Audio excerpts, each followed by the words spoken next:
Hello and welcome back to the GB Fantasy Football channel. In today's video, it's going to be the big differential ahead of the Game Week 15 deadline. Of course, going from Game Week 14 to Game Week 15 means that those European fixtures aren't for quite some time now. So our focus shifts towards the Carabao Cup, Domestic League and all good things like that.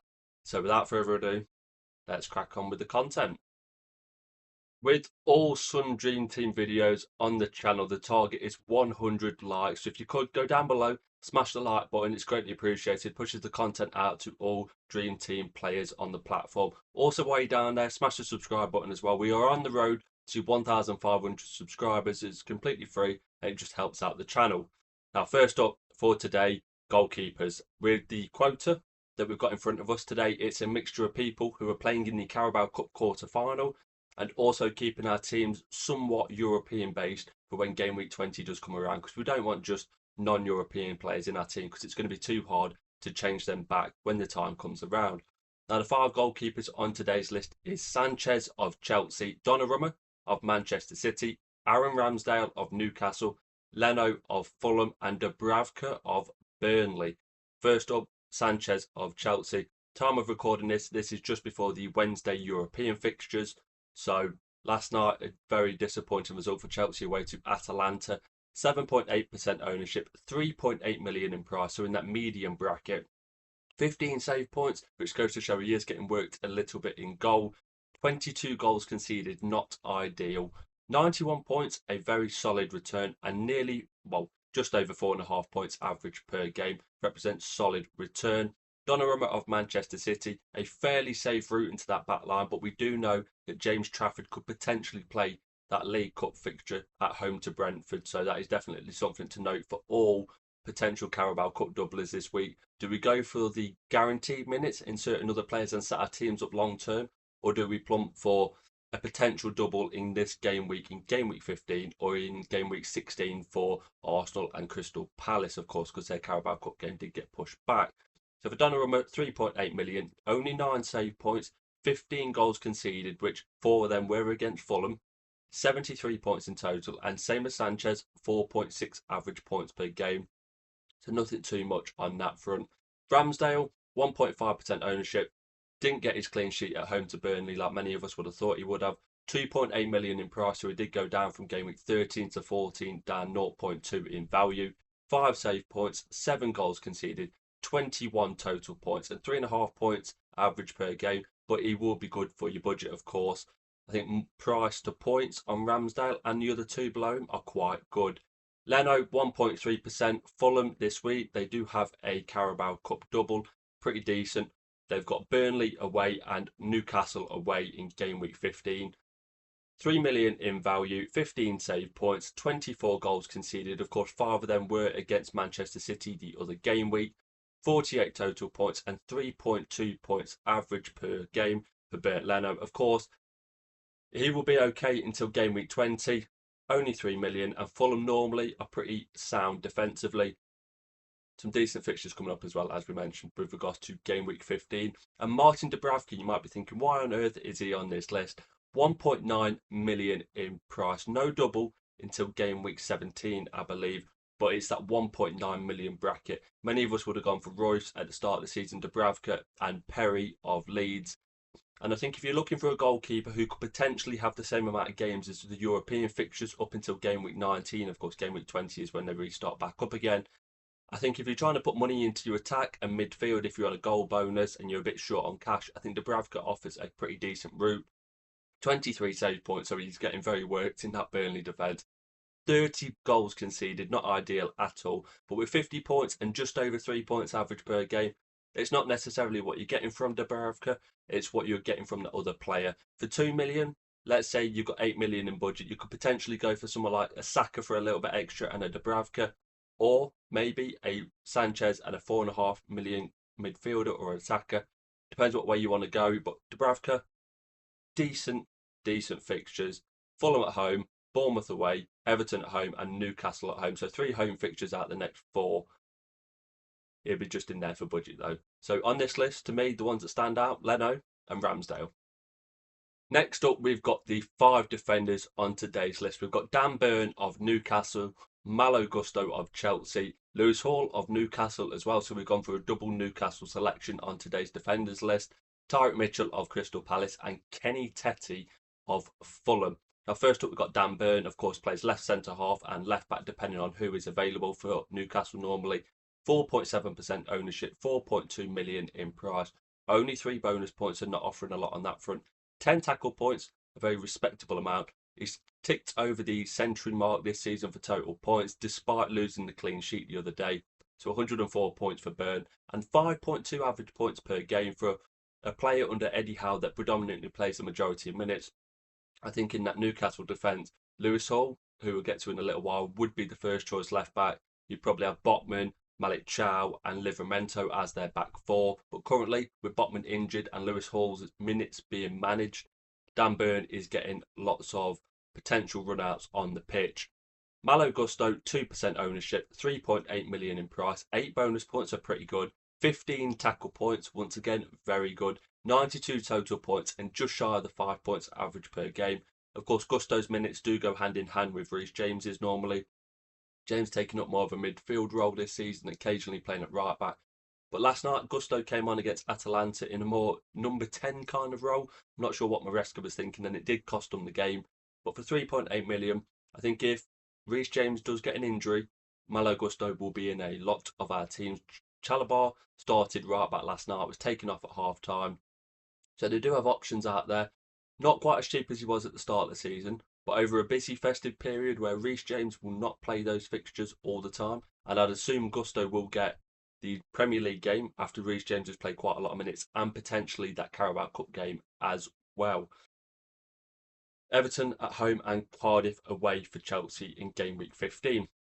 For Lewis Hall, the player who was on this list last week with Malik Chow, I think Lewis Hall does offer a lot going forward. I'm very jealous of those of you who do own him. I went for Chow personally. 2.3% ownership, 3.6 million in price. 10 bonus points are really, really good. Not too high on the total tackle points, sorry, but you have got to factor in he has missed a large chunk of the season through injury. 50 total points, just over 4 average points per game. That is, of course, affected slightly by coming onto the pitch and not necessarily starting. But even at the weekend, 27 minutes, 3 points. So he did outscore Malik Chow. He offers a lot of route to points. And when he's on the pitch, I think he is the best Newcastle defender to own. But it is when he is on the pitch that is the possible downside to him. Tyrick Mitchell, 1.9% ownership, 4.9 million in price. Now, we do think that Daniel Munoz will be back for Crystal Palace against Manchester City at the weekend. Borna Sosa is on the bench, but Tyrick Mitchell, when you look at his statistics, he is being overlooked massively. Over a million cheaper than Daniel Munoz. 8 bonus points, 26 tackle points so far this season. So ridiculous return, very Daniel Munoz-esque on the opposite side. 115 total points, nearly 6.5 points average per game. So he's getting those tackle points, he's getting the bonus points. He's picking up clean sheets, of course, in a very good Crystal Palace defence. I think for, what is it, nearly 2 million cheaper than Munoz? Yes, he will be rested occasionally for Borna Sosa, but when he's fit, we've seen that Glasner does play his first team and Tyrick Mitchell is very much in that. I'd be surprised if Mitchell plays against Shelbourne on Thursday, but after that, I can definitely see him playing pretty much all the minutes. And Kenny Tetty, a player that hasn't appeared much on these lists at all, 0.2% ownership, 4 million in price, 14 bonus points, so a very, very good return for a player who has only played in the Premier League this season, hasn't appeared in the Carabao Cup yet. 14 bonus points, 18 tackle points, so similar to Mitchell, is picking up lots of points along the way. Fulham not necessarily keeping clean sheets in the Premier League this season, but with 72 points and 6 average points per game. Yes, 6 average points. He's done really, really well. Burnley away and Newcastle away in game week 15, followed by Nottingham Forest at home, and then a double with West Ham away and Crystal Palace away in game week 17. So Fulham, their fixtures going forward are really good. Hopefully he plays in the Carabao Cup. I think with it being the quarter-final, a tricky tie away to Newcastle, they'll want to go strong. Next up, we move on to the 5 midfielders of choice. I think slowly the game is progressing away from the 5 at the back Christmas tree, where is the formation I'm currently stuck in for my team. I think midfielders and attackers are slowly starting to pick up form. Midfielders being the prime suspect for that. The players on the midfield list are as follows: Bruno Fernandes, Nico O'Reilly, Bruno Guimaraes, Pino and Elliot Anderson. Now first up, Bruno Fernandes, fresh off the back of, I believe it was a 24-pointer away to Wolves on Monday night. 9.6% ownership, 5.9 million in price. 13 shots on target. We know he's still on penalties. There was never really much doubt. There was the occasional murmur that maybe Brian and Burma might take it off him after he missed a couple earlier in the season, but that's not the case. There was a bit of back and forth about maybe potentially giving the penalty to Cunha because they was playing against Wolves at the time. He had a lot of shots on target. Bruno stepped up, scored 2 on the day, got an assist. 13 shots on target, 16 bonus points. Of course, he has only played Premier League fixtures. He played, I think, came on for a little bit against Grimsby in the Carabao Cup many, many months ago. But besides that, no European football, of course, for Manchester United this season. And he still cracked the 112-point mark. Got over the century, 7 average points per game. A very, very good return for a very highly priced asset that might come back into our thoughts now. They've got Bournemouth at home in game week 15, Aston Villa away in game week 16, and in game week 17 it is a double home fixture at home to Newcastle and at home to Wolves. For Nico O'Reilly, 7.1% ownership. Of course, Ryan Aït-Nouri now departs for the African Cup of Nations, I believe, in game week 16. So he's here for game week 15. He leaves in game week 16. That does leave one less left back option. That's hard to say. In that City squad, Cavadio can play out there, Rico Lewis can play out there.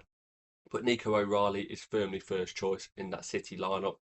3.3 million in price. Unfortunately, he's not a defender on the game. He's categorised as a midfielder, so he doesn't get the defensive clean sheet points. 9 shots on target, only 5 bonus points, 88 points in total, with 4.6 average points per game for a 3.3 million priced asset. I think when we was doing our squads before the game came out, before game week 1, I think for 3.3 million, if someone would have offered us a midfield option that gets us 4.6 points per game, I think we'd have snapped your hands off for it. Bruno Guimaraes, 5.8% ownership in that Newcastle midfield, 5.1 million in price, 11 shots on target, 12 bonus points, so he is really racking them up. 124 points. He's getting up there for one of the most highest point scoring midfielders on the game. 5.9 average points per game. I like this as a pick. I really do. Bruno Guimaraes is coming into his own. He scored from the corner at the weekend. I think he got a 15-pointer or so at home to Burnley. But I looked at the Newcastle bench and they've got so many options. Of course, I think it's Jacob Ramsey. They signed from Aston Villa. You've got Lewis Miley, a young lad that they keep bringing into the squad. You've got Tonali. You've got Joelinton.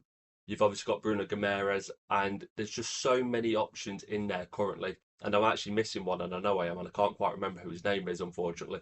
They've got 6 options overall in that Newcastle midfield, and they're rotating. They're in and out, they're in and out.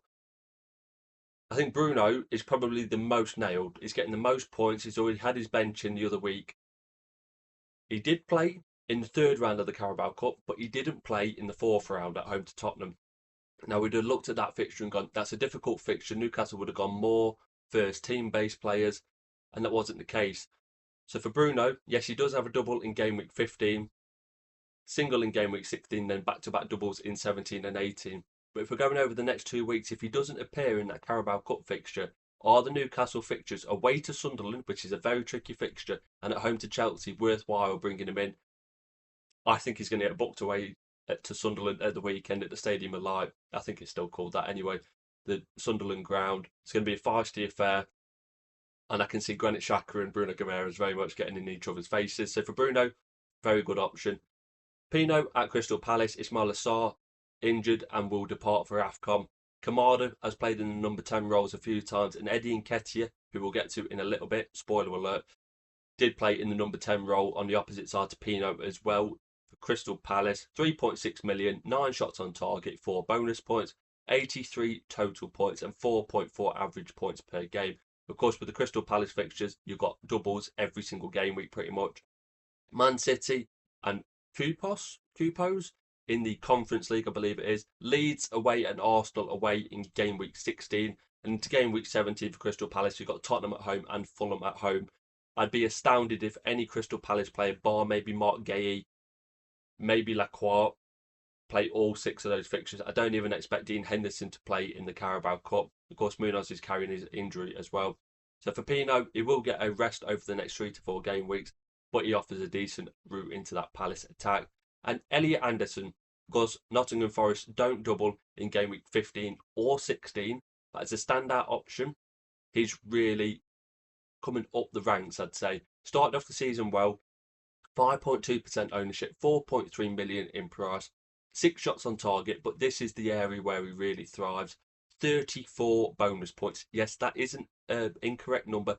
34 bonus points for him for the season. 110 points, nearly 6 average points per game, 5.8. And for Nottingham Forest, they're dipping in and out of form, but the one constant, pretty much, I'd say the two actually, are Nico Williams and Elliot Anderson. Tottenham at home in game week 15. So Tottenham's away form has been pretty decent this year, but I could see Nottingham Forest really doing well, especially in that midfield where Tottenham occasionally leave a little bit to be desired. Fulham away in game week 16. Of course, we saw Man City go there. A lot more quality of that Man City team, but that midfield can be gotten at. And Man City at home and Everton at home in game week 17 for them. So you're going to come up against an Everton team without a few of their prime players, where they've gone off to the African Cup of Nations. You've got a few single game weeks, but we know with Elliot Anderson, he will be in that Nottingham Forest side. We know he's going to pick up bonus points. And for me on this list, obviously the standouts are Bruno, and Elliot.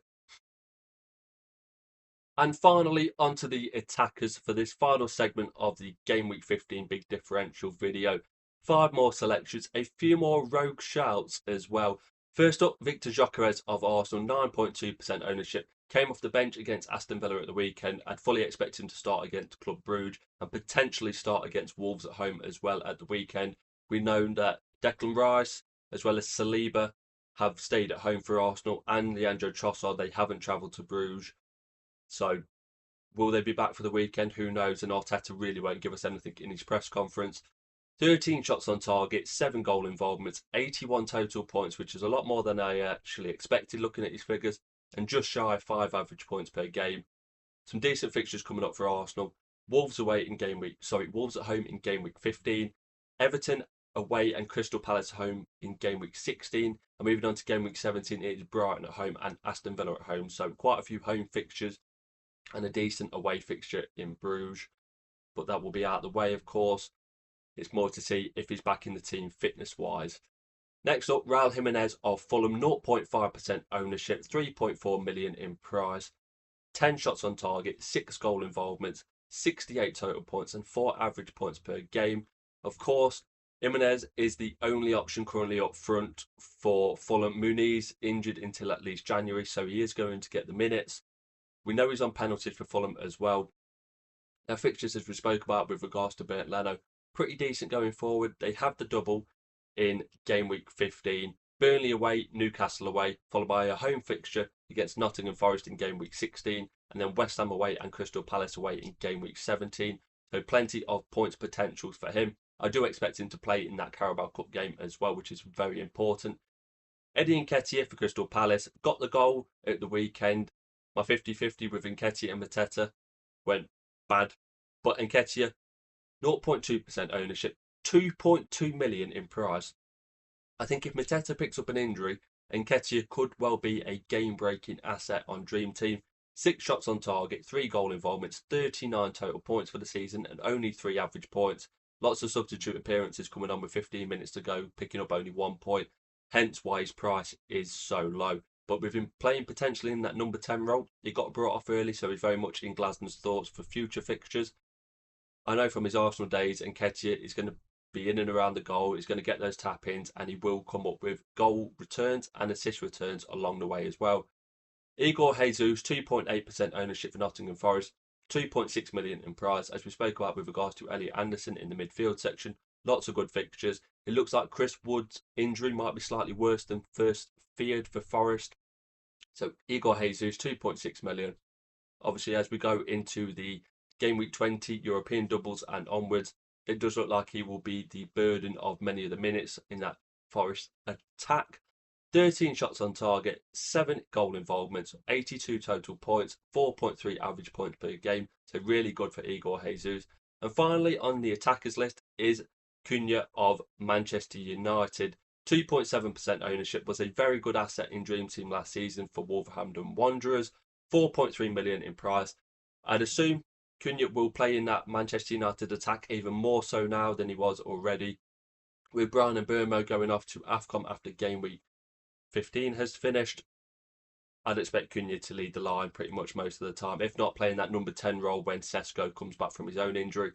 Mount, Cunha, they're going to be slim on options. Of course, Brian and Burmo leaves, Amad Diallo leaves, so that right-hand side really does get affected. 13 shots on target so far this season. A very, very good return for a player who, as we spoke about with Bruno, hasn't had those European doubles to boost up his stats. Only 2 goal involvements, which consists of a goal against Brighton and an assist against Wolves in the game week just gone. 61 total points, just shy of 5 average points per game, so 4.7 for him. I think he is a player that will come into many people's thoughts, especially if you may be doubling up on Bruno Fernandes in midfield as well. But the players on this list, for price-wise, I don't think you can avoid Eddie Nketiah. I think we need to see how he plays against Shelbourne in the week. But I do feel like the front three of Nketiah, Yeremy Pino and Mateta will be the potential Crystal Palace front three for several game weeks until Ismaila Sarr comes back. So that does indeed conclude the game week 15 big differential, all players under 10% owned video. Leave a comment down below on how your teams are shaping up ahead of the game week 15 deadline. Have any of the 20 players in today's video made it into your shortlist or potential transfers in ahead of such a busy festive period? Whilst you're down there in the description below, please can you go check out my socials. We've got TikTok, we've got Instagram and X, all the good stuff over there. Don't forget to smash the subscribe button. We're on the road to 1,500 on the channel. Hit the hype points. Drop a thumbs up as well. 100 is the target. If we can smash that, I'd be greatly appreciated as well. Hit the bell notification to complete the perfect hat trick so you don't miss a video in your sub boxes in the future. Now, thank you very much for watching today's video, and you'll be seeing me in a new one very soon.